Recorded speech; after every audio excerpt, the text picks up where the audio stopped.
Muy bien. Muchas gracias, Nilton.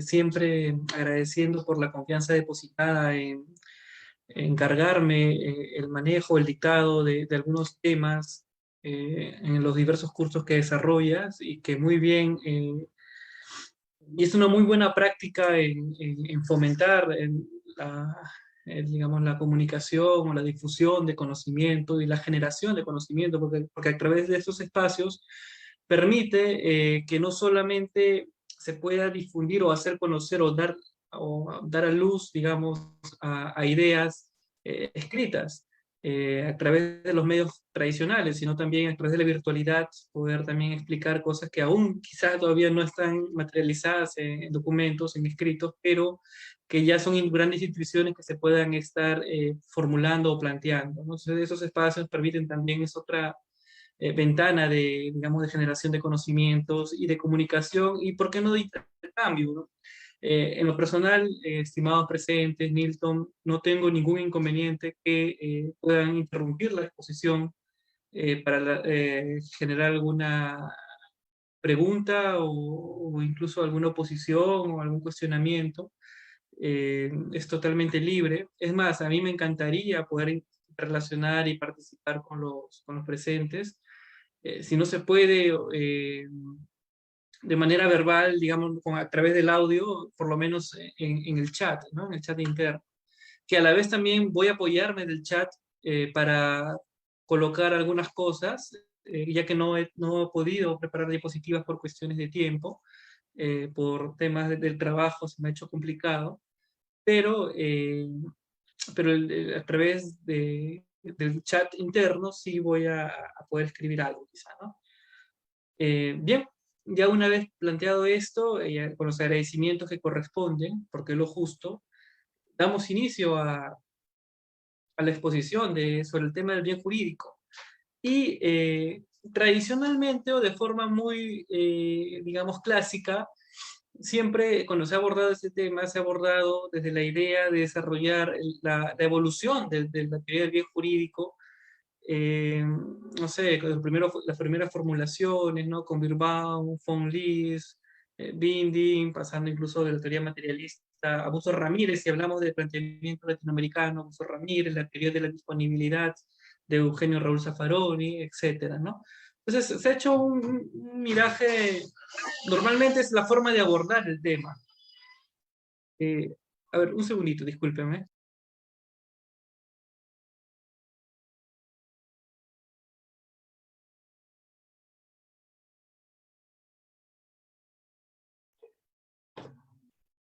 Mil disculpas por la interrupción, disculpen.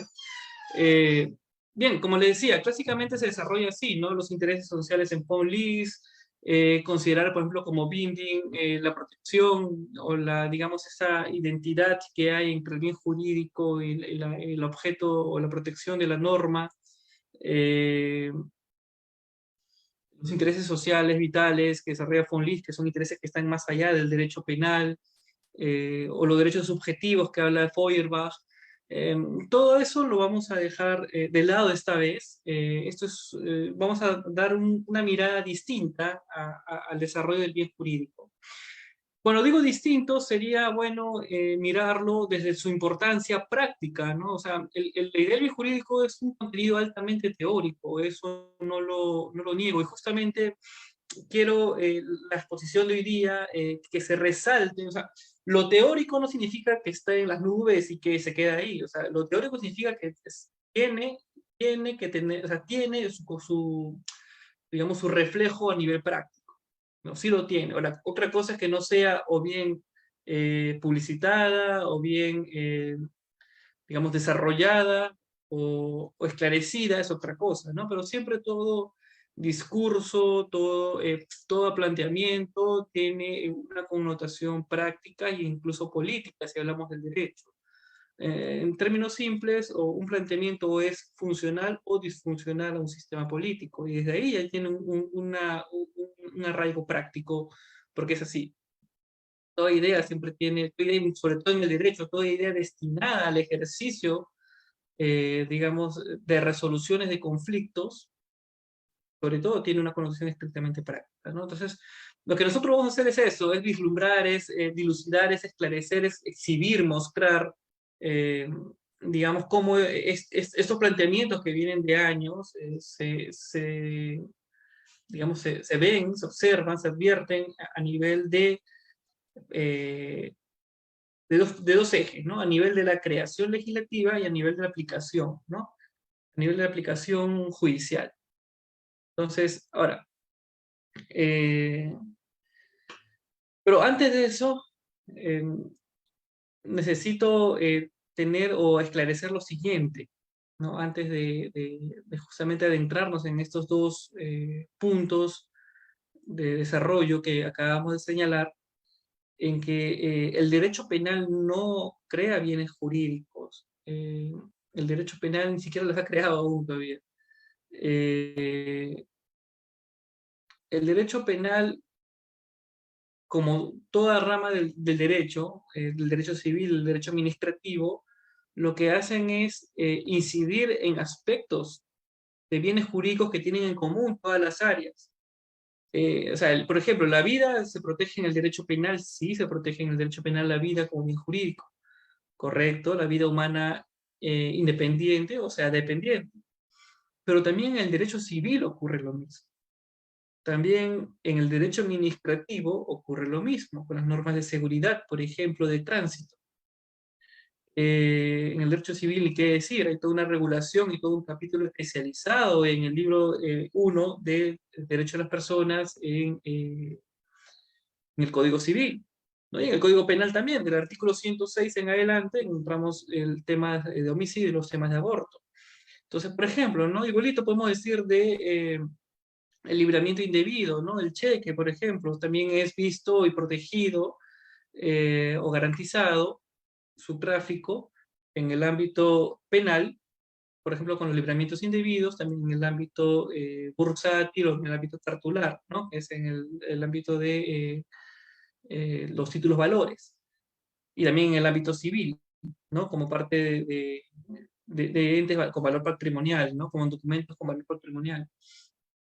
Entonces, en general, o sea, los bienes jurídicos son bienes que son comunes a todo el ámbito del derecho, ¿no? Ahora, qué aspecto del derecho penal lo aborda y lo trabaja es distinto, ¿no? Y ahí es donde justamente entra el tema del principio de fragmentariedad y el principio de subsidiariedad. Porque, por ejemplo, si no compartieran bienes jurídicos las ramas del derecho, bienes jurídicos en un sentido genérico, ¿no?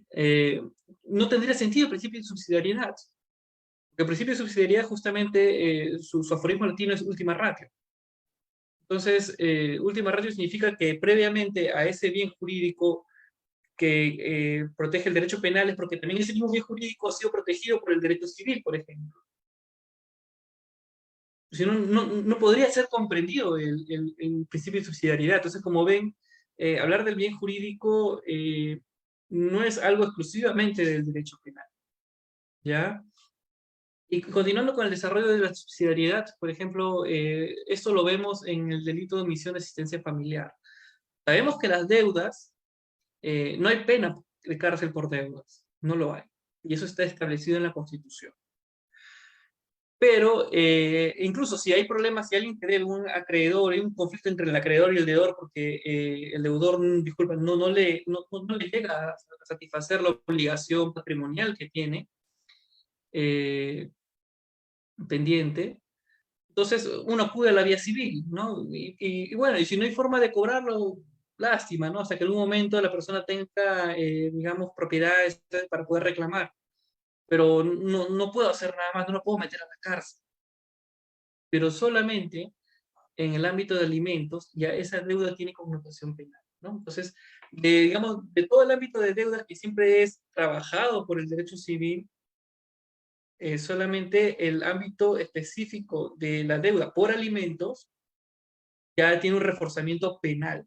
¿Por qué? Porque también primero hay que agotar la vía civil, la sentencia, ¿no? Los requerimientos de pago, etcétera, etcétera, para ir después a exigir a nivel penal. Pero si se dan cuenta, todo eso busca un mismo sentido de protección. Entonces, esta primera idea es importantísima, ¿no? a tener en cuenta y ubicar el bien jurídico. Por eso que también el tema, muchos autores le llaman el bien jurídico, hablemos sobre la teoría del bien jurídico protegido penalmente, ¿no? O la teoría del bien jurídico penal, ¿no? Digamos, lo hace más específico. Bien, ahora, ya dejando en claro, sentando estas bases, ya podemos desarrollar con más tranquilidad, digamos, el tema bajo el aspecto metodológico que he señalado hace unos minutos, ¿no? Hasta ahí, ¿alguna duda de los participantes?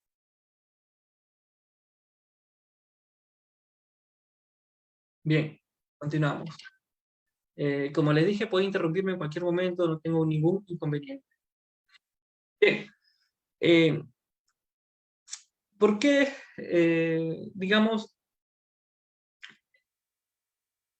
a inicios del 2000, o sea, de este ciclo, eh, por lo menos en Alemania, en España también, pero más en Alemania se comenzó a discutir, se comenzó a rediscutir, a traer nuevamente a discusión el problema de la importancia del bien jurídico.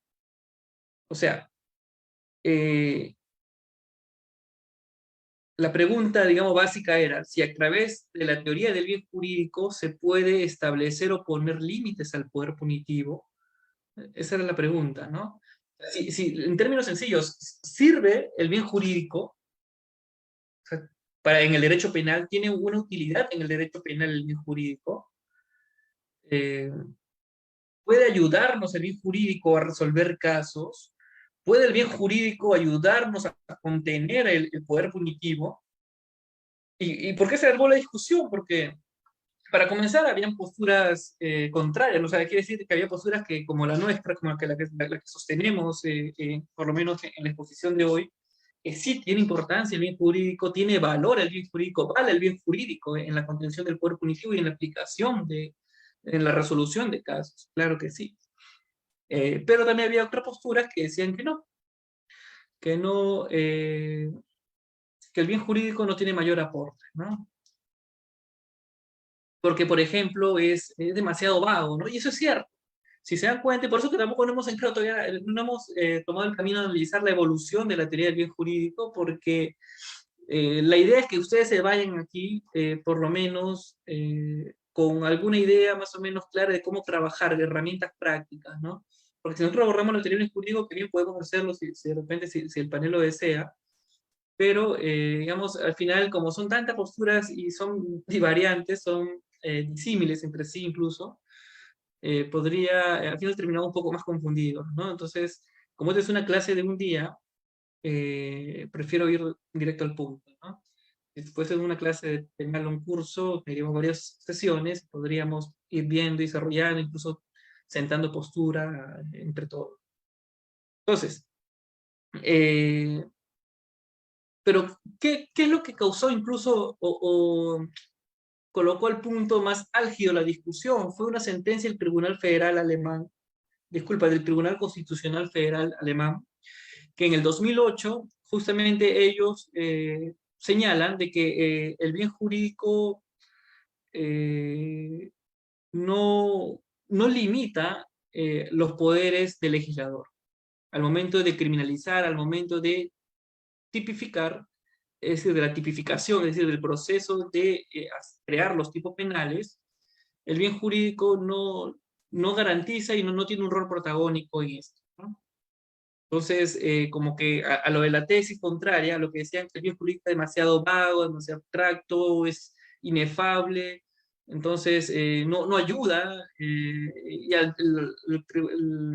Tribunal Constitucional Federal se sumó a esa postura, ¿no? Entonces, obviamente la otra corriente se levantó con mucha más fuerza, lo probando.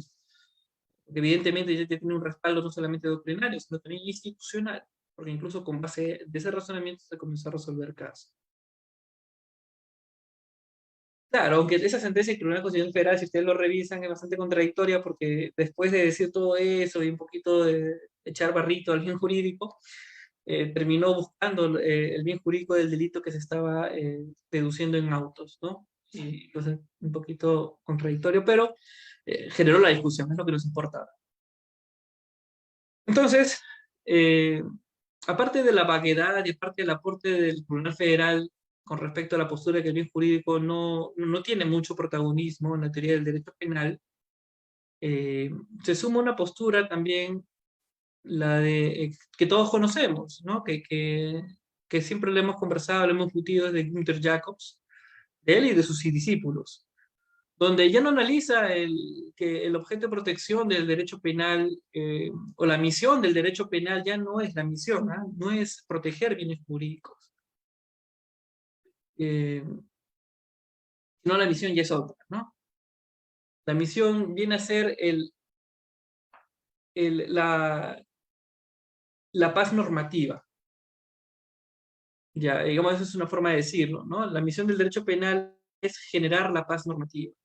O en términos más clásicos, lo que nosotros conocemos como se protege la expectativa normativa, ¿no? Eh, en términos sencillos, ¿qué significa todo esto? Significa de que para Jacobs entiende de que la lesión al bien jurídico en el sentido material, por ejemplo, si yo protejo el patrimonio, esa lesión del carro no es importante, no es relevante a nivel fenomenológico que el carro se haya deteriorado o se haya destruido. Porque incluso si uno revisa su artículo, su clásico artículo, Jacob se va a decir, pero es que si el derecho penal se preocupara en realidad de proteger bienes jurídicos, entonces también se preocuparía no solamente por la afectación del bien jurídico que causa una persona a nivel doloso, sino también a nivel imprudente, o sino también por el paso del tiempo que el bien propiamente se va deteriorando o destruyendo, por los eventos naturales, etcétera, ¿no? Entonces, dice, el derecho penal en realidad llega tarde a la protección del bien jurídico porque el derecho penal no lo protege. El derecho penal llega cuando ya el bien jurídico ya ha sido lesionado. Por antonomasia sucede eso, ¿no? Entonces, ¿qué estamos hablando? Entonces, en realidad cuestionemos, en realidad está el bien jurídico, podemos decir que la misión del derecho penal es proteger el bien jurídico cuando nunca lo va a proteger porque siempre llega después y porque si en verdad protegería, después de su misión realmente proteger bienes jurídicos, estaría protegiendo imposibles, porque, o tendría que extender demasiado sus alcances el derecho penal para que en realidad pueda proteger el bien jurídico, ¿no? Entonces, eh, comienza a replantearse y llega a la conclusión de que lo importante no es en realidad digamos, la lesión a nivel fenomenológico, sino la lesión a nivel normativo de los actos comunicativos. Es decir, cuando una persona comete un delito, digamos, atenta contra la norma penal, lo que está haciendo es mandando un mensaje a la comunidad de que está desautorizada, de que para esa persona la norma penal no le rige. Es decir, está desautorizando la norma penal. Entonces, la norma penal es un acto de autoridad y un acto de justamente lograr la identidad y la paz normativa, es decir, de restablecerse a sí misma el sistema de garantía jurídico. Lo que tiene que hacer es justamente generar un acto comunicativo contrario. Es decir, si el mensaje a nivel social de ese acto fue que estoy defraudando la norma y por lo tanto la estoy delegitimando y desautorizando, el derecho penal, a través del derecho penal, se tiene que enviar otro mensaje a la sociedad de que esa desautorización no tiene sentido, no tiene validez. Que en realidad la norma sigue siendo vigente. Porque con esa desautorización lo que se quiere es delegitimarla y más bien con el derecho penal se vuelve a relegitimar la norma, se restablece, ¿no?, la expectativa que fue antes defraudada. Y de esa manera esta negación es combatida con otra negación, ¿no?, y se restablece la paz normativa. Entonces, esto es lo importante para Jack, ¿no? Lo que llamamos la prevención general positiva. Entonces, al final, Jack te va a decir, el bien jurídico no es importante a nivel de lo que sucede en realidad a nivel fenomenológico, sino los mensajes que se van dando entre las personas, porque lo que más me interesa a mí es que se está atentando contra una orden prohibitiva, no mates. Se está desautorizando, se está atentando contra esa orden, ¿no? Y bueno, ese es el razonamiento en sentido, digamos, sucinto del tema. Entonces, como ven, el bien jurídico ya incluso es un punto más que queda relegado, ¿no? Queda y es justamente lo que también, entre otros, que le acabo de mencionar, generó esa discusión. La pregunta que nosotros hacemos es, ¿en realidad el bien jurídico no tiene importancia en el derecho penal? ¿No aporta nada? Nosotros creemos que sí, ¿no? Y no solamente que creemos, sino también lo vamos a señalar y demostrar. Bien. Eh, el bien jurídico tiene utilidad en dos niveles, a nivel legislativo y a nivel judicial. A nivel legislativo es al momento de en términos dogmáticos, sería a nivel de la tipificación, y a nivel judicial sería por el juicio de subsunción típica, o el juicio de tipicidad, disculpe, mejor. La tipificación, ¿qué es la tipificación? Es el proceso justamente para crear, generar, establecer, determinar el tipo penal, ¿no? Es cuando se va a crear el tipo penal, todo el proceso que pasa, incluso legislativo, las discusiones, las comisiones, los proyectos que van a consulta, opinión técnica, otras instituciones, todo ese proceso es el ámbito de la tipificación, que al final concluye justamente con la dación del tipo. Y el juicio de tipicidad es justamente cuando el tipo ya está creado, ya está aprobado, ya está ahí en nuestra normativa, y lo que voy a hacer es ver si este tipo, si un hecho se ajusta o no al tipo penal. Se llama juicio de tipicidad. Entonces, en términos de criminología, sería momento de criminalización primaria y momento de criminalización secundaria. Bien, para que quede más claro. Ya, entonces, lo que ahorita vamos a hablar es sobre el primer momento, el de la tipificación, es decir, el momento del proceso legislativo, de la creación del tipo penal. El bien jurídico, ¿cómo se manifiesta ahí?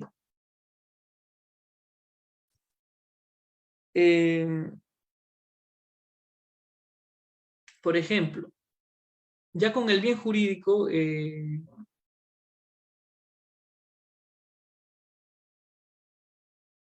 bueno, el desarrollo que ha tenido el bien jurídico hasta ahora incluso, a través de Klaus Roxin, sobre todo, donde se señala que el bien jurídico, en términos sencillos, sirve a dos cosas, ¿no? El bien jurídico, el contenido del bien jurídico, claro, a precisión se alimenta de dos fuentes, ¿no? Del libre desarrollo de la personalidad y del funcionamiento del sistema, de sistemas o funcionamiento de subsistemas necesarios para que la sociedad se mantenga, ¿no? Por ejemplo, el sistema crediticio, el sistema administrativo de justicia, el sistema de administración de justicia, y el libro que aportan el libre desarrollo de la personalidad, pues la vida, la salud. Claro, esto no es que están, por ejemplo, una vez escuché la ponencia de Fernández Carrasquilla, claro, que consideraba que esto era antagónico porque los fines individuales y los fines colectivos, digamos, son contrapuestos, ¿no? Eh, sí, hasta cierto punto sí, pero también hasta cierto punto no, porque los bienes, digamos que cuando se protege el funcionamiento de determinados subsistemas necesarios para la sociedad, justamente son necesarios para la sociedad porque garantizan el libre desarrollo de la personalidad, ¿no? Entonces, lo que tenemos que hacer en todo caso es entender el bien jurídico, pero con estas, digamos, dos fuentes o dos aspectos de él, pero obviamente entendido o integrado, ¿no? No voy a generar una teoría del bien jurídico donde un lugar incluye agua y aceite. O sea, tengo que entender que están integrados y que deben ser interpretados de esa manera integradamente, ¿no? Bien. Entonces, el libre desarrollo de la personalidad, que es justamente un pilar para entender al bien jurídico, eh, implica de que yo tengo que respetar el libre desarrollo del otro, ¿no? O sea, es lo que se llama el derecho cristalizado. O sea, yo no puedo, mi derecho termina en el comienzo del derecho del otro, eso lo hemos escuchado siempre, desde siempre, incluso antes de estudiar derecho ya lo conocía. pero justamente eso implica el libre desarrollo de la personalidad, ¿no? O sea, yo me desarrollo libremente, pero sin, digamos, sí, ese desarrollo libre de personalidad tiene los límites en que también no puedo ingresar a la esfera de desarrollo de los otros, ¿no? Entonces, eh, entonces, es que el bien jurídico, ¿qué quiere decir? Que el bien jurídico es cuando ya se ingresa a la esfera de los otros, porque si todo solamente está en mi esfera y solamente en mi propia esfera y mi propia esfera de libre desarrollo de personalidad, y mí mismo, de nadie más, y a nadie más tiene que importarle, entonces no hay nada que proteger respecto a nada, porque se mantiene ahí. Pero si yo me salgo, ya estoy atentando contra otro, y ese atentado contra otro ya es relevante para una protección del derecho penal, es decir, ya es atentar contra el otro y estamos hablando de justamente de que el otro tiene algo valioso, es decir, tiene el bien jurídico, que el derecho viene y evita que yo lo atente. Entonces, ¿qué quiere decir eso? Todo ese razonamiento que le estoy diciendo, que la naturaleza o de manera intrínseca a la idea de bien jurídico es el daño al tercero, no a sí mismo, el daño al tercero. Entonces, en conclusión, ¿esto qué implica? ¿Qué deduce? Que no puede haber delitos sin víctimas. No puede haber delitos sin víctimas. Eh, y esto cuando uno va a crear digamos, una ley, tiene que tener en cuenta de que se pregunta, ¿esto es un delito sin víctima o un delito con víctima? Porque esto es lo interesante de lo que consideramos que sí, el bien jurídico es valioso y si tiene su importancia. ¿Por qué? Porque para nosotros el bien jurídico es un principio y llena de contenido, es de contenido rector para la política criminal y para la dogmática del derecho penal. O sea, es un punto de anclaje, de conexión entre la dogmática y la política criminal. ¿Por qué? Porque si vemos que está una norma que está aprobada, no contiene un bien jurídico o lo contiene, digamos, de mala manera, o en realidad no es un bien jurídico lo que contiene, entonces yo puedo invocar su inconstitucionalidad. Y también puedo cuestionarla por fines político-criminales, dentro de un marco de un Estado constitucional de derecho. Entonces es un ente legitimador el bien jurídico para nosotros. Para los que dicen que no, entonces el bien jurídico es solamente un dato, pero no legitima y no conduce para saber qué es lo que debe o no protegerse, para los que dicen que no. Porque para nosotros sí, es un hilo conductor de lo que debe o no protegerse y cómo debe o no protegerse. Nos da luces. Si bien no da toda la respuesta, nos da luces. Y eso para contener al monstruo del aparato del poder punitivo es demasiado ya lo que hace la teoría del bien jurídico. Entonces, Eh, claro, y por ejemplo, con Gunther Jacobs, por ejemplo, el objeto de protección está dentro del mismo derecho penal. Es decir, no se preocupa qué intereses está protegiendo esa norma. No interesa, ¿no? ¿Qué intereses está protegiendo? Para la teoría del bien jurídico, sí, o sea, son intereses, digamos, que afectan a un tercero, o sea, hay ciertos requisitos, ¿no?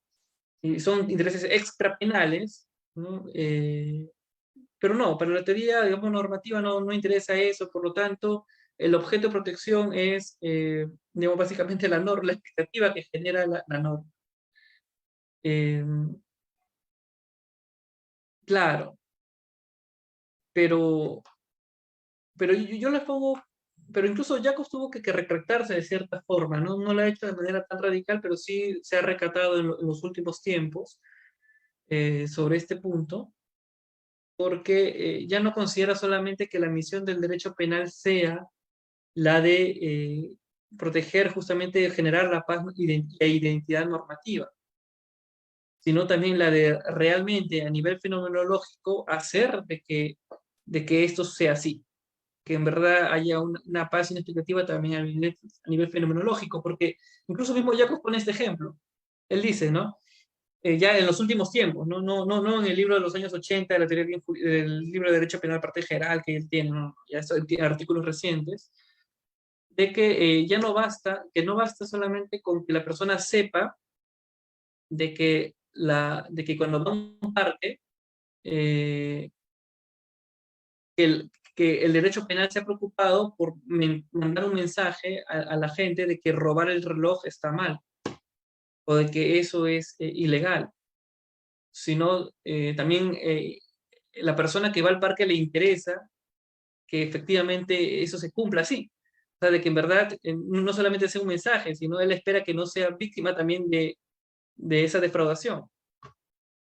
Entonces, y eso, claro, ya comienza a incorporar un dato fenomenológico a eso, ¿no?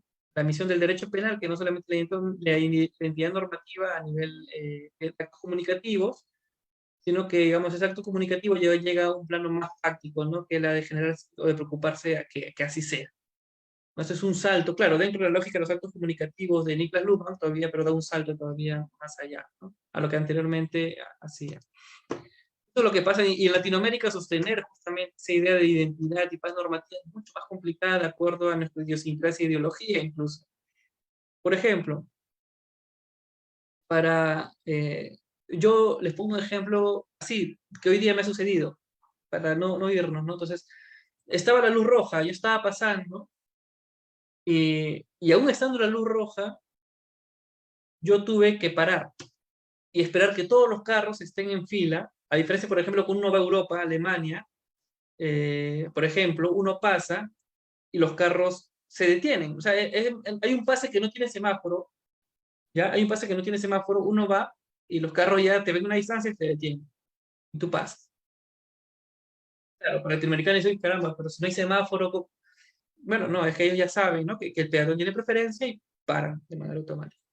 Yo, por ejemplo, ¿qué tuve que hacer? Hice lo que todos hemos hecho tranquilamente, es esperar que todos estén en fila, que todos ya estén detenidos para yo recién cruzar. ¿Por qué? Porque días antes, cuando yo estaba pasando, un carro a toda velocidad, tocando el timbre, se pasó la luz roja, ni bien cambió del amarillo al rojo en ese microsegundo, pasó intempestivamente cuando uno ya estaba pasando, y sabes, todo un tema, ¿no? Entonces, o incluso para los mismos conductores, también, cuando yo, por ejemplo, estaba manejando, incluso en la luz verde, tenía que, cuando supuestamente la luz donde yo tengo que pasar, tenía que tener cuidado porque iba incluso a baja velocidad porque la gente se puede meter, estando en luz verde, digamos, en marcha para mí. Eh, pero bueno, entonces, eh, esto de sostener incluso la expectativa y la identidad normativa para, digamos, la concepción que nosotros manejamos como latinoamericanos es bastante, digamos, incomprensible o no tiene mucha, es más lógico que real, ¿no? Entonces la gente quiere, nosotros sobre todo que somos más prácticos, queremos sentirnos seguros, no a nivel del del juego normativo, sino de realmente sentirnos seguros de que al pasar la luz roja el carro ya se ha detenido, ¿no?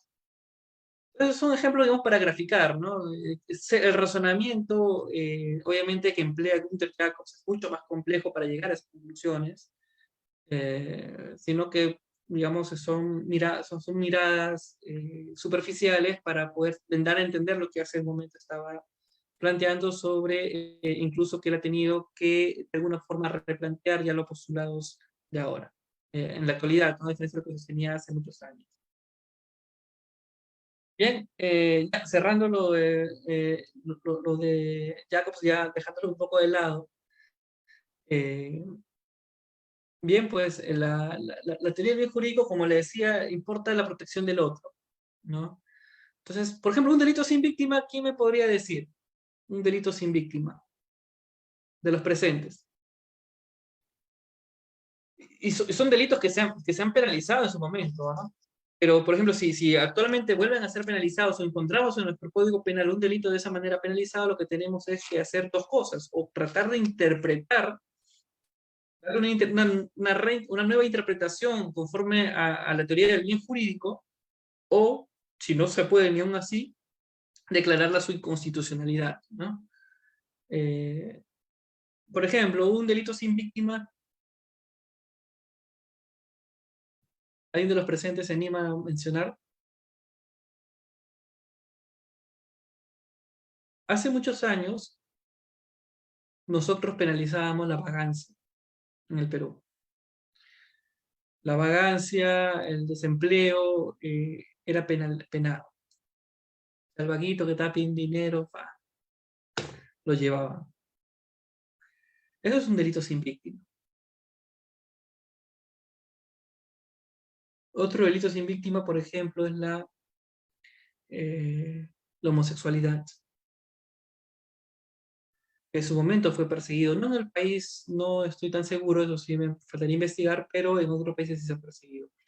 El consumo de marihuana o de sustancias psicotrópicas o estupefacientes, el consumo de uno mismo también estuvo penalizado. Y esos son delitos sin víctima. No escapan del libre desarrollo de la personalidad de la persona, del sujeto. ¿Quieres ser vago? ¿Quieres ser vago? ¿No? Claro, sí, no podemos esto llevar a un argumento, y justamente ese es otro límite que pone la teoría del bien jurídico de que no podemos divagar y exagerar y llevar y hacer superlativos, porque esa es una falacia, respecto a un punto y generar y agrandar. O sea, ¿a qué me refiero?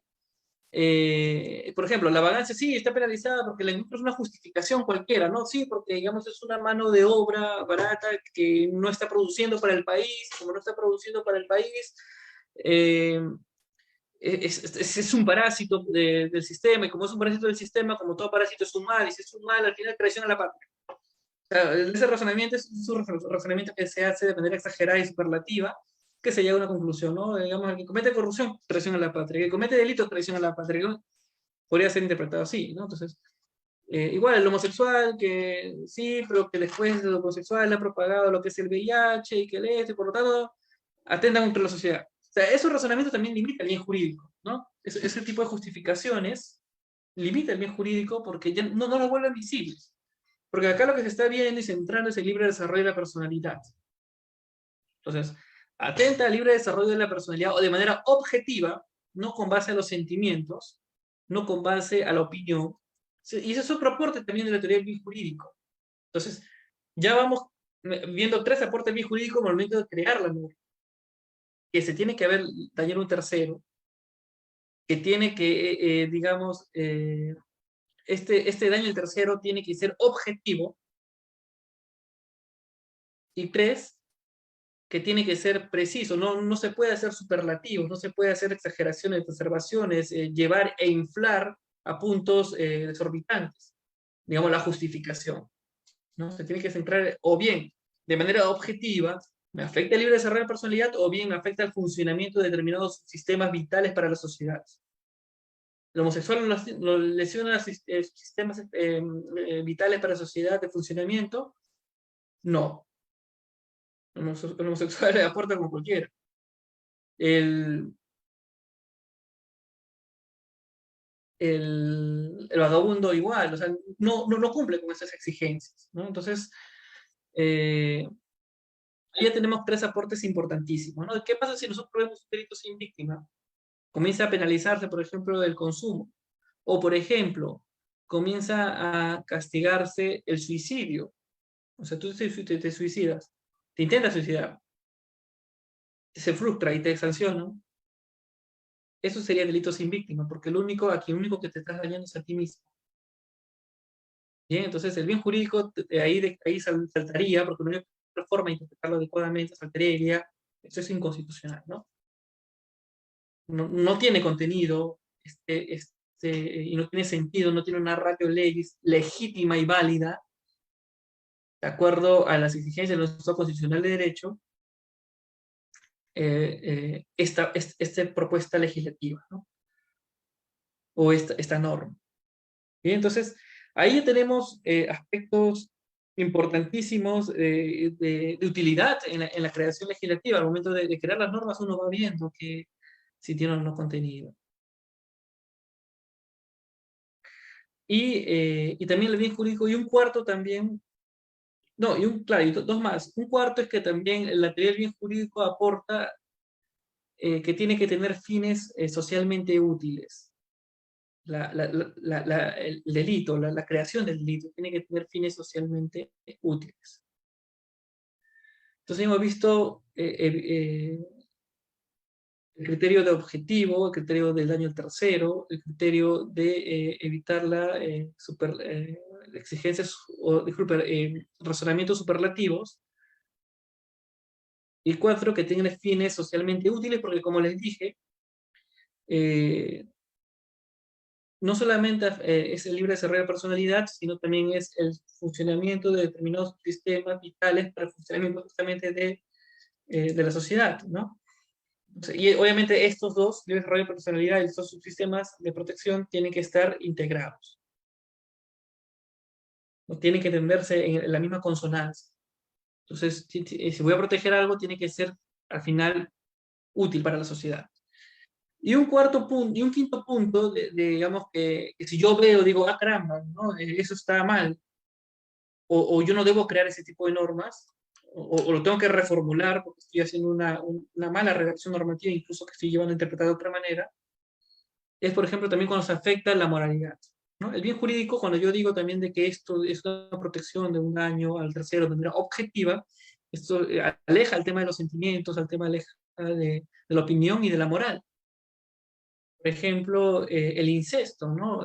Si esto ha sido consentido, digamos, no podría yo crear una norma porque no se afecta un libre desarrollo de la personalidad a través del incesto. Sino ellos libremente, voluntariamente, bueno, han querido hacer algo que los hermanos han querido hacer algo que no corresponde moralmente, pero ahí no más queda. O sea, el derecho penal, ¿a qué más va a intervenir ahí? Hay un daño objetivo a la sociedad, inútil. Eh, por ejemplo, la zoofilia también. Claro, yo sé que la zoofilia es aberrante, es asqueroso. Justamente vi un reportaje, no, vi en Facebook hace unos días de que había un sujeto que estaba incluso queriendo que lo condenaran a muerte porque había violado entre comillas, porque obviamente el término violación no cabe en este ámbito, pero había violado, por ejemplo, una perrita, se lo había llevado, lo había violado, ¿no? La zoofilia. Por lo tanto, debe ser sancionado por violación a la libertad sexual, ¿no? Demandaban en los comentarios de Facebook. Por tanto, 30 años, pena perpetua, porque es un animal inocente. Y claro, es un animal inocente y todo, pero eso no entra el derecho penal así como están pidiendo, en ese sentido, ¿no? Porque eso sería atentar contra la moralidad. Eh, ahora, esto es los límites que hemos visto a nivel práctico de la teoría del bien jurídico en el plano legislativo. ¿Está ahí alguna pregunta?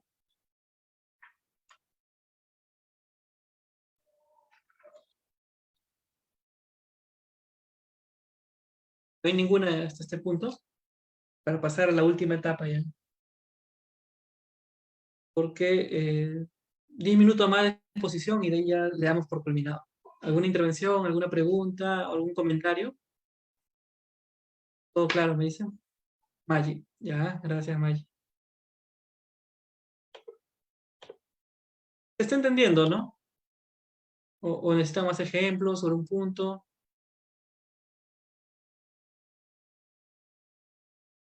Ya, bien.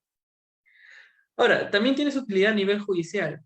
Bueno, vamos a resolver los casos también, la teoría del bien jurídico, ¿no? Entonces, como ven,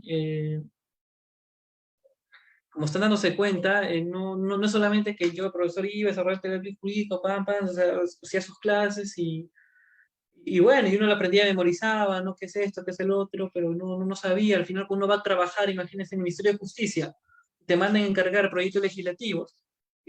¿Cómo lo vas a redactar? Te piden informes técnicos, por ejemplo, como parte de mi trabajo también es generar informes técnicos, en mi caso, por ejemplo. No mire del Congreso algunas cosas, tengo que dar respuesta. Entonces, ¿qué les puedo decir? Sobre todo, supuestamente yo soy el especialista en penal.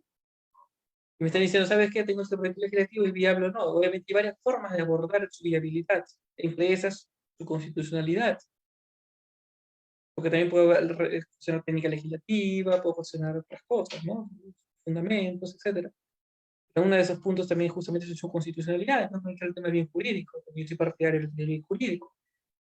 Entonces, ya con base a estos criterios, yo voy dando una idea real de cómo abordar, ¿no? Ver si cumple con estos, el delito, digamos, internamente está conteniendo un bien jurídico, realmente bien jurídico, como hemos mencionado, o es que hay un interés que no llega a ser catalogado como bien jurídico, pero que si no, por el contrario, se está colocando de manera soterrada, digamos, aspectos que no tienen una exigencia objetiva de protección.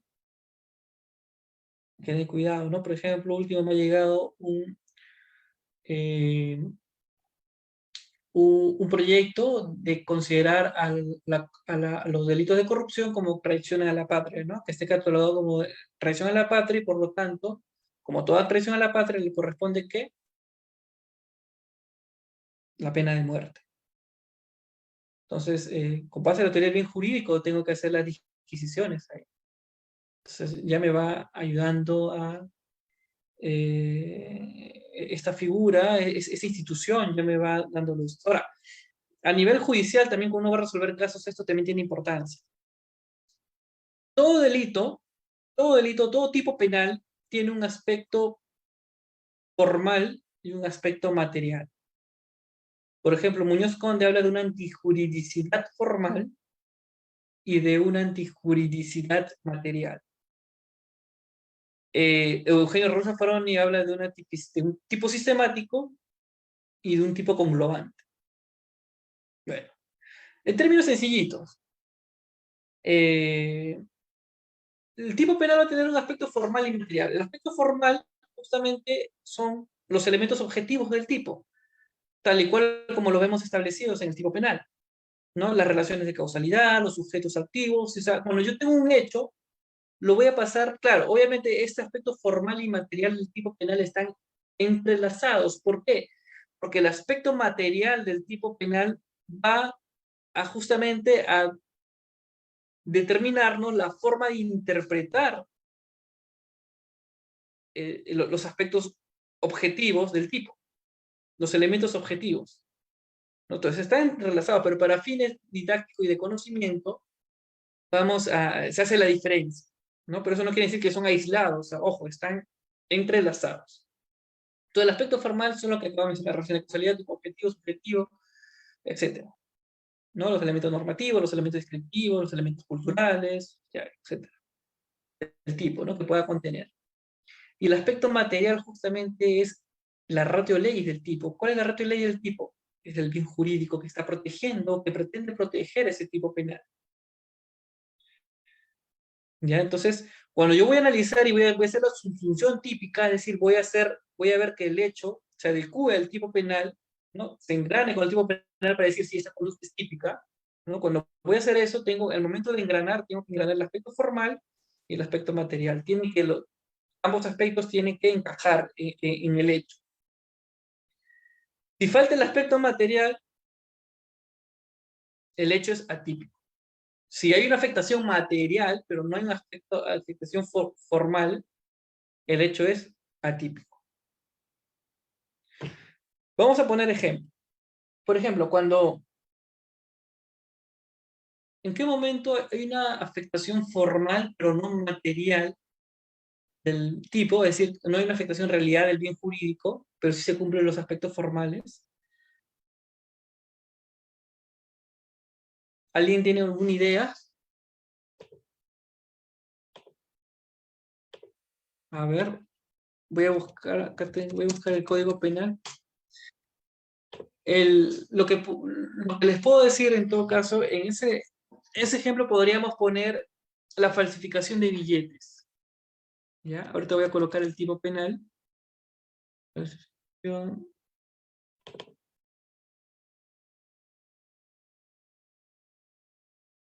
Acá está.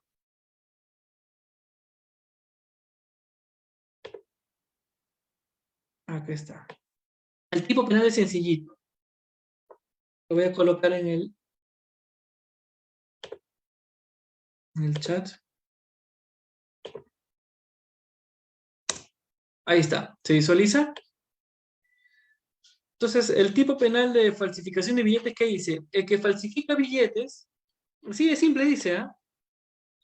Claro, el párrafo ya es una figura más agravada, es una figura grabada, pero a ver. El que falsifica billetes o monedas será reprimido con pena privativa de libertad. Nada más. ¿Qué pasa si yo falsifico billetes, sí, pero intis? Yo tengo una máquina de falsificación de billetes, pero estoy falsificando intis.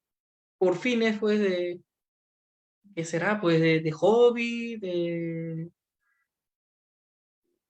molestar a la autoridad, de regalarlos, de que sé que, pero yo tengo mi máquina y comienzo a falsificar billetes de intis. La policía me interviene, ¿no? Porque han dateado de que alguien está ahí con una máquina falsificando cosas.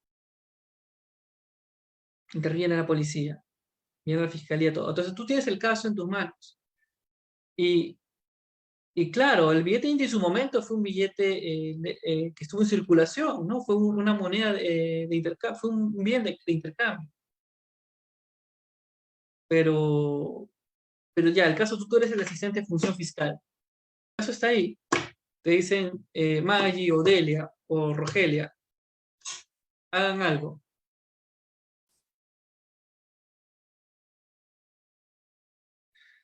¿Ustedes qué van a decir? Claro que el aspecto formal se cumple. Dice que el que falsifica billetes, y yo estoy viendo acá billetes, han secuestrado, han incautado los billetes, yo los tengo acá. Están en mi mano, están lacrados, pero los tengo acá. Han hecho cadena de custodia y todos los tengo acá. El que falsifica billetes o monedas. Pero la pregunta es, ¿cumple el aspecto formal? ¿Sí o no? ¿Qué dicen en el chat o en el esto? ¿Cumple el aspecto formal? Efectivamente es una falsificación de billetes, son billetes que se está falsificando.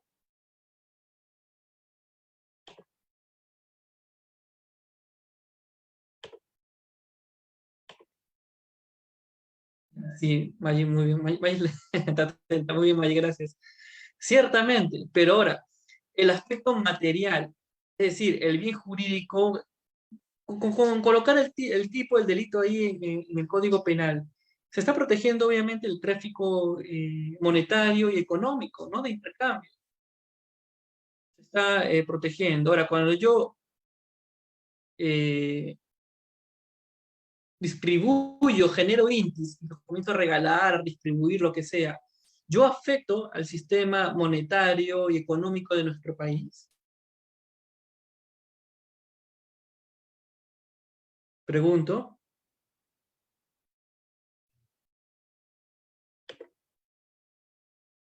y espero la respuesta de Mayo, porque es la única que me responde. Gracias, Mayo, obviamente. Sí, miren, yo cuando normalmente doy clases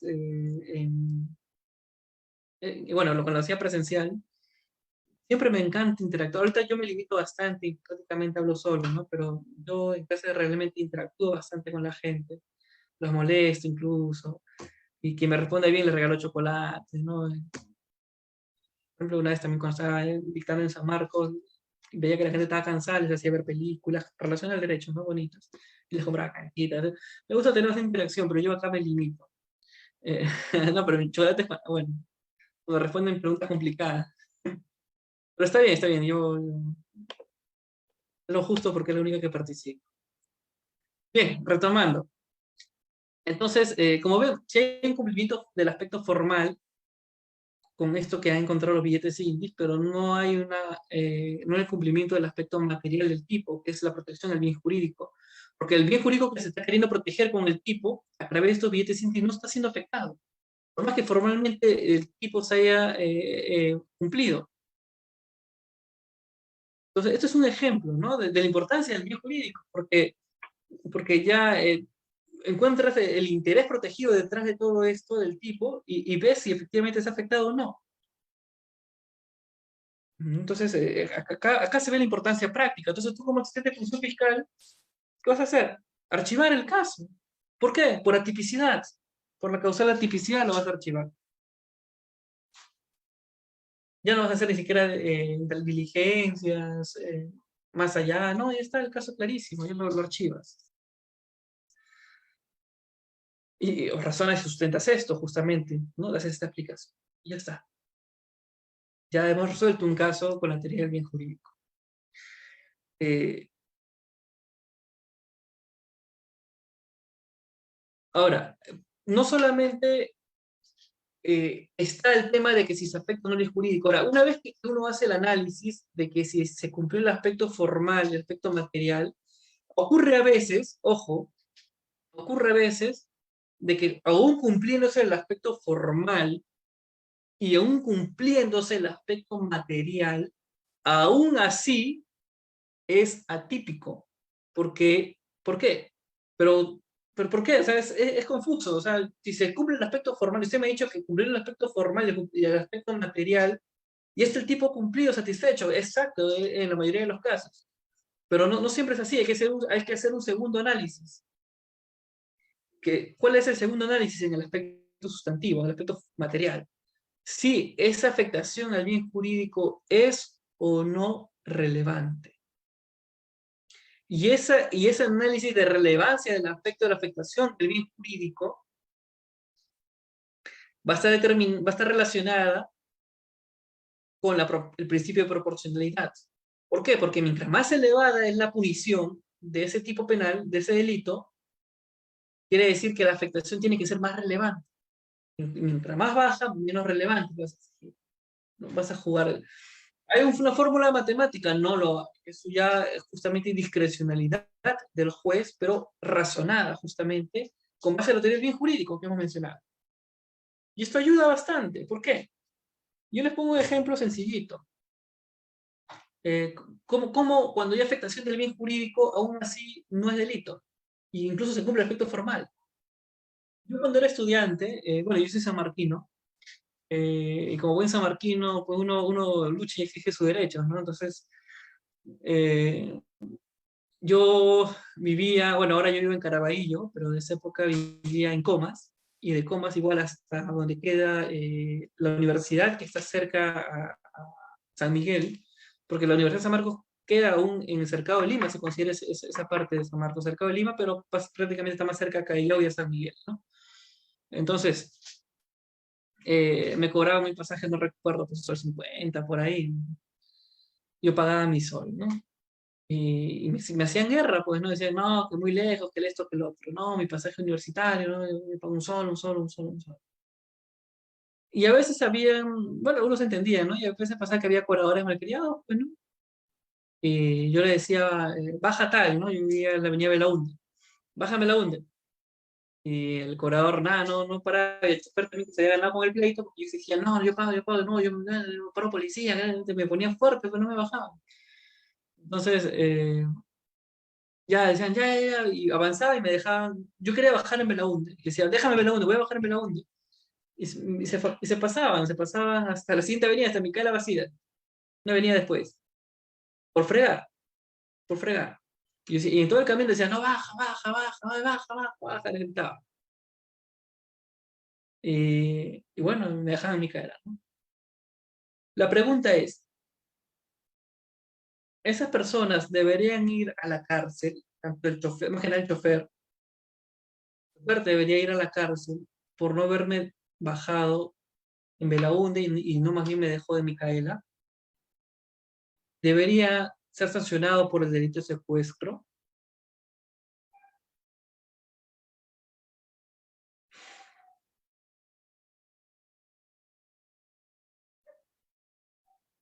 Pregunto, estoy preguntando al público, a ver, ¿qué dicen las masas? ¿Qué dice la gente? ¿Qué dice el pueblo? Mientras voy buscando la figura de secuestro.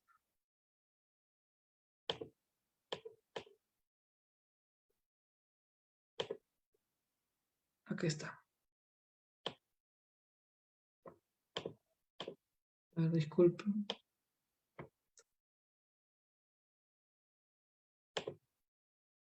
Sí, Ronald, claro, claro.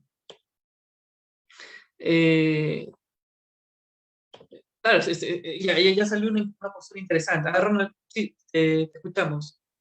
¿Qué tal, doctor? Buenas noches. Yo considero que sí, porque el momento que está bien que el cobrador tanto como el chofer están prestando sus servicios en una unidad de transporte, pero se supone que usted les está comentando que se baja en tal avenida y ellos hacen caso omiso, es decir, lo están secuestrando, si sea una cuadra, media cuadra, lo están privando de su libertad.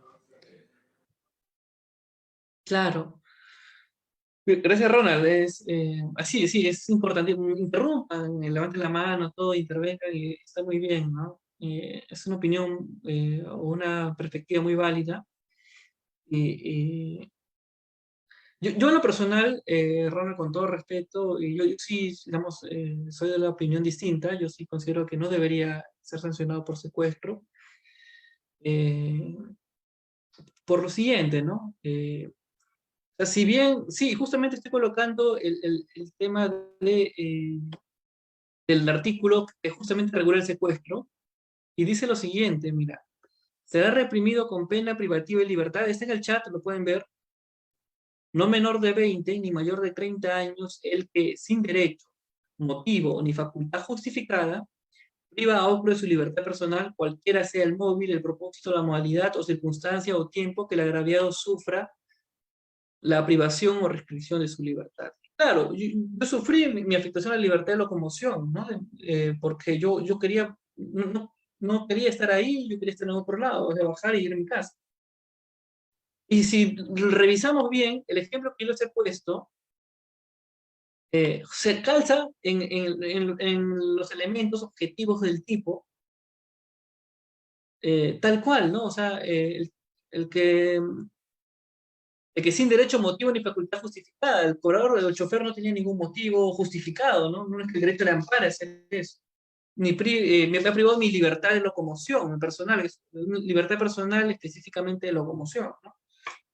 Quiere hacer el móvil propósito, en este caso, no importa el móvil o propósito, pero en este caso su móvil fue de vengarse, ¿no? De fregarme, ¿no? Entonces, ciertamente cumplirían el aspecto formal. El aspecto material, ¿cumplen o no? Sí cumplen. ¿Por qué? Porque hay una afectación al bien jurídico que es justamente la libertad personal, en este caso de desplazamiento. Y sí, ciertamente, por un lapso de tiempo, así sea por 1 o 2 minutos, me afectaron mi libertad personal. Hay un cumplimiento del aspecto formal de afectación y el aspecto material de afectación. Pero ahí donde yo, hasta este punto creo que estamos de acuerdo con Ronald, pero aquí ya yo disiento o yo opino distinto, en el sentido de que esta afectación es irrelevante en relación a la pena que está eh, sujeta a, o que está establecida para el delito. Por eso les decía, el principio de proporcionalidad juega un rol importante justamente en el alcance de determinar si una afectación es relevante o no. ¿Por qué? Porque por esa afectación de 1 o 2 minutos que me llevaron con fines de fregarme nomás y me dejaron en la otra avenida, es, eh, se ajusta al razonamiento de necesidad de tener que castigarlo por 20 o a 30 años al chofer de pena privativa de libertad. Entonces, ahí la teoría del bien jurídico, ahí también juega un rol importante en el caso, ¿no? Porque, por ejemplo, imagínate que yo hubiese denunciado a un policía, y un policía viene bueno, y levanta acta y va a una comisaría y todo el tema, y la gente vio testigo y que eso, que lo otro. Y es denunciado y se apertura investigación por secuestro. Tú como asistente de función fiscal nuevamente. Yo, por ejemplo, como asistente de función fiscal, ¿qué haría? Por lo menos por secuestro, coacción, y es otra cosa quizá, coacción, pero por lo menos por secuestro, yo lo archivo, ¿no? Entonces, Y razono con base a lo que estoy diciendo, ¿no? Afectación formal sí, afectación material sí, pero la afectación material no es relevante en relación a la proporcionalidad de la pena. No es una afectación relevante que merezca justamente sancionarlo de esa manera.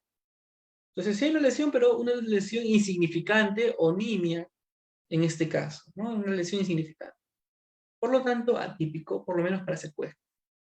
Coacción podríamos discutirlo, pero para secuestro, ¿no? Entonces, eso también es la importancia del bien jurídico, ¿no? Que estamos, como estamos viendo, nos ayuda a resolver temas prácticos, temas del día a día que te puede llegar y como si en función fiscal, ahí lo tendrías que ver si le das continuidad o lo archivas, ¿no? Y, y lo mismo sucede, y hay una casación justamente del 2018, que Leyes lo ha publicado, Leyes.p lo ha publicado hace unos días, de que, donde la casación menciona de que, por ejemplo, cuando una persona está con el policía adentro, porque supuestamente se está yendo a la comisaría, pero la persona no quiere al final ir a la comisaría y se desvía y lo lleva el policía a otro lado. Ah, mira, claro, a ver, sí, Ronald, te escuchamos. Doctor, en el caso que usted brindó, usted dice que se puede debatir en tema de coacción. Yo considero que coacción no hay ahí en ese caso que usted dijo, porque tengo entendido que coacción es imponerle a la otra persona que haga algo ejecutando la violencia, algo que está prohibido por ley. Sí, en realidad sí, sí, tiene toda la razón. Coacción es mediante amenaza, violencia, ¿no? Se hace que la otra persona haga algo que la ley no lo obliga o le prohíbe hacer algo que la ley no le prohíbe, ¿no? Entonces, sí, ciertamente tampoco podría ser coacción, ¿no? Si no, lo dejaba así abierto a la discusión. O sea, es una forma mía de decir de que podríamos discutir otro tipo de delitos, si hubiese, ¿no? Entonces, podríamos sentarnos a conversar, ¿no? Pero por lo menos para secuestro en específico no sería típico desde, digamos, la teoría del bien jurídico que, digamos, que esta clase se sostiene, ¿no? Claro, puede opinarse distinto y todo, y en realidad la opinión que realiza Ronald no es que ahorita estamos en un punto, estimados amigos, compañeros, chicos, como desean que les llamen, que no hay una normativa explícita, o sea, no es que hay una norma en el Código Penal, al menos que él la encuentra y le doy sí, un rico chocolate, pues ¿cómo se llama esta marca arequipeña? Ah, se me ha olvidado el nombre, conocida. Bueno, que diga, ¿no? Digamos, que cuando hay una afectación relevante de tantas horas detenido es delito y tantas horas detenido no, o menos horas, no hay, o sea, estamos en un punto donde es puramente interpretación. Entonces, la teoría del bien jurídico juega un rol importante en la interpretación. Pero, o sea, hay doctrinarios conocidos como, por ejemplo, el profesor Salinas Sicha, que a este nivel de razonamiento sobre la relevancia y la afectación de la teoría del bien jurídico no le es tan importante para resolver los casos. Y el ejemplo clásico que él, por ejemplo, da, porque él también ha sancionado así como juez, es el peculado, ¿no? Entonces, vamos a ir a otro delito, ¿no? El clásico ejemplo y es lo que justamente él sanciona, de la persona que imprimió 3 o 4 hojas eh, que estaban membretadas del Estado para fines personales, para presentar un trabajo de la universidad, de la maestría. El caso es de la maestría. Entonces, bueno, alguien tira dedo porque es difícil que te sancionen por esas cosas, ¿no? Pero no falta alguien, un enemigo, lo que bueno, le tiró dedo y la cosa es que al final fue denunciado por peculado. Tenía en su administración los papeles y lo utilizó para fines que no eran del servicio público, sino para fines personales, para su curso de la maestría. Por ejemplo, desde la teoría del bien jurídico que nosotros estamos sosteniendo de la grado de afectación, ¿cómo resolveríamos? A ver, Maggie, ¿tú cómo crees que resolveríamos?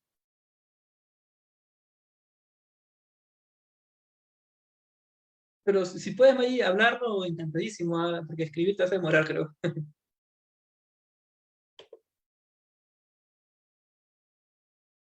Creo que Maggie no se encuentra todavía, pero Pero bueno, lo que estamos planteando es que no habría delito por lo menos de peculado. Sí se le podría seguir y sancionar a nivel disciplinario, ¿no? Con una responsabilidad funcional. Claro que sí. Fiscal. Muy bien, sí.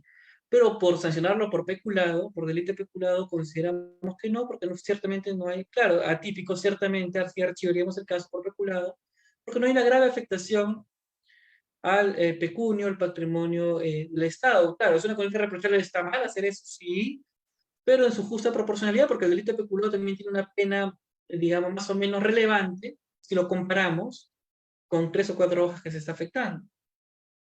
Entonces, y entonces buscamos otras salidas de solución del conflicto, en este caso la vía administrativa, no disciplinaria específicamente.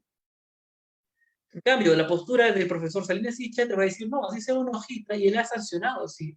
¿No? Entonces, más o menos, digamos, como dice Ronald, ¿no? Digamos, si extrapolamos lo que hizo el razonamiento de secuestro, diríamos que también podría compartir la postura del profesor Salinas Sicha que, bueno, se ha cumplido el aspecto formal, el aspecto material, ese aspecto así sean 3 hojas, de alguna forma el bien jurídico, y ya, y ya, eso está mal y hay que sancionar, ¿no? Son posturas, en este caso es forma de interpretar y de ver, ¿no? Nosotros interpretamos de esa manera porque, digamos que creemos que se ajusta mejor a los estándares de un Estado constitucional de derecho y también se ajusta mejor al principio de subsidiariedad, es decir, optimiza mejor los principios del derecho penal, a diferencia de la otra postura, ¿no? Ese es desde nuestro lado, ¿no? Desde nuestra humilde opinión. Eh, Bien, ¿algún comentario todavía hasta este punto? ¿Algo?